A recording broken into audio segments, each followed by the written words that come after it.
Well, hello, Internet. Today I'm going to teach you how to fool people into thinking you are psychic. And these are the real tricks that psychics use whenever they sit you down in front of one of those glass balls and supposedly predict your thoughts. I wrote this because Mary Beth wrote in and asked me, do you have any psychic tools I can use to act like I can read people's mind? If there's anything you would like me to do a tutorial on, leave it in the comment section below and I will do it. I'm going to show you how to trick people into thinking you know a psychic. I'll then read your mind. I'll then show you how to read minds by watching eye movements. This is a technique used by real psychics. I'll then show you how to guess which number a person is thinking whenever you ask them to think of a number between 1 and 10, again using real psychic techniques. And then I'll show you how to guess what name the person is thinking of, again using real psychic techniques. Here's a trick I used to use in college whenever I would walk up to girls in bars and I wanted to entertain them. First, I would set up with a friend ahead of time and ask them please to answer the telephone whenever I called. Then I would approach a girl and say, hey, I have a psychic friend, and hand them a deck of cards and ask them to pick a card and then tell them that my psychic friend on the phone would be able to predict the exact card they would have in their hand. I would then have my friend, whenever the phone was rung, start rattling off numbers 2,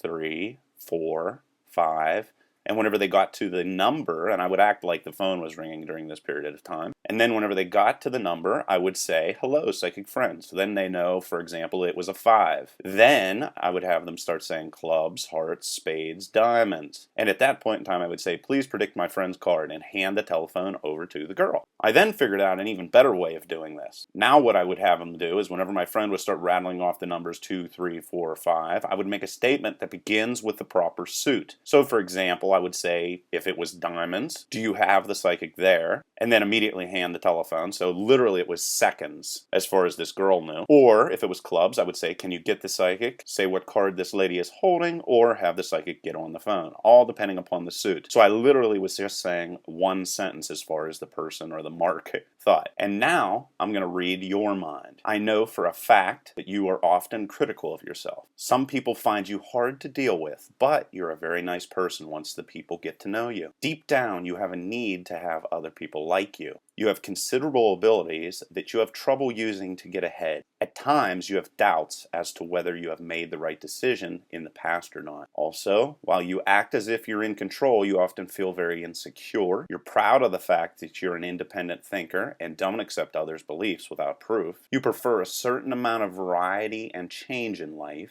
You know deep down that some of your aspirations are unrealistic, and you don't like feeling as if you are restricted or limited from doing what you want. So what exactly did I do there? I just stated numerous truisms that most anyone would agree with. And of course, acting counts, meaning if I was actually doing this to you in real life, I would be straining and acting like I was trying to read your mind as I would go through this. And as you stack these things up, what you have to understand is psychologically, if you do something to somebody that they find in any way odd, or they can't quite figure out how you did it, slowly they actually start deep down believing that you might actually have psychic abilities. And this is what I would do. I would start off with a telephone trick, and then I would jump into these truisms. And by the time I was done, the people would often think, at the very least, I was entertaining. And in comparison to the other people that were hanging around them in the bar, I was a lot more interesting and worth spending some time with. I touched on the eye accessing clues in other NLP and psychology tutorials, but basically what you do here is you can figure out what a person is thinking, or fool them into thinking you can anyway, by watching where their eyes move.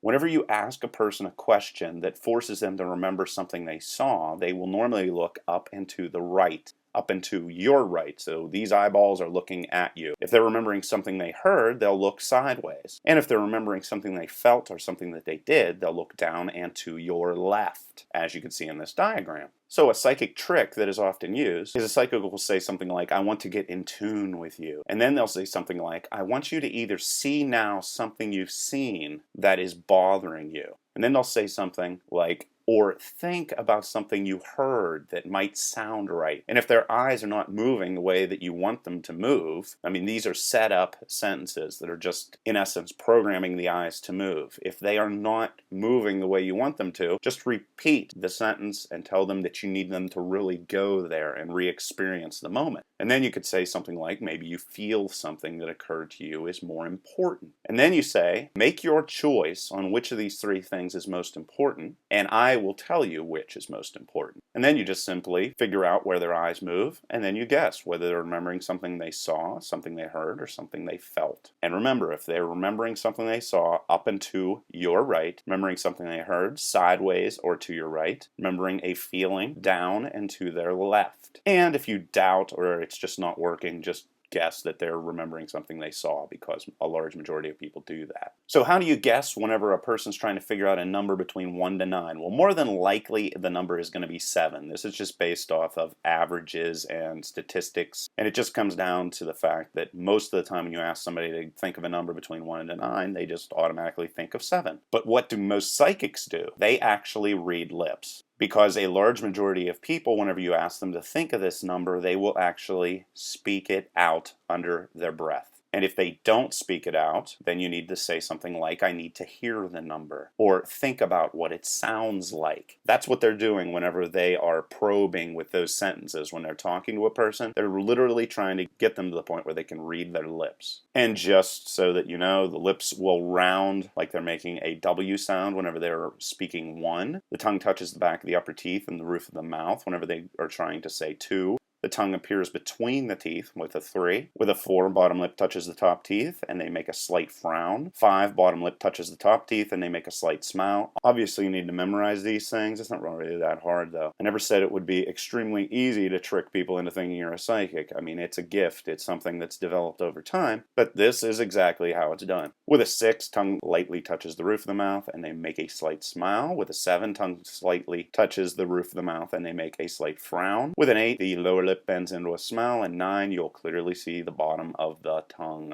And I have a link in the underbar that shows you how to read lips for letters. And that is exactly what you're going to need to memorize if you want to perform the trick where you tell the person to think of a specific person's name and then read the lips. That's all they do. Or you could just state common names, but chances are this isn't going to work too well. Or you could gather a lot of information ahead of time, which would definitely help, and I'm sure is done very often. And of course, to properly read their lips, you'd ask them to sit up straight so that you have a good view of the mouth. And then you would tell them to think of this person's name, and then you could use what's called an embedded command, which I go over in my hypnosis and psychology tutorials that I have here. On this webpage, you could say something like, don't, and then pause for a second, and then say it out loud. This will often be just enough of a trick to get them to say the person's name. So there are a couple ways to fool people into thinking you are psychic. If you have any questions or comments, leave them in the comment section below. Otherwise, till next time.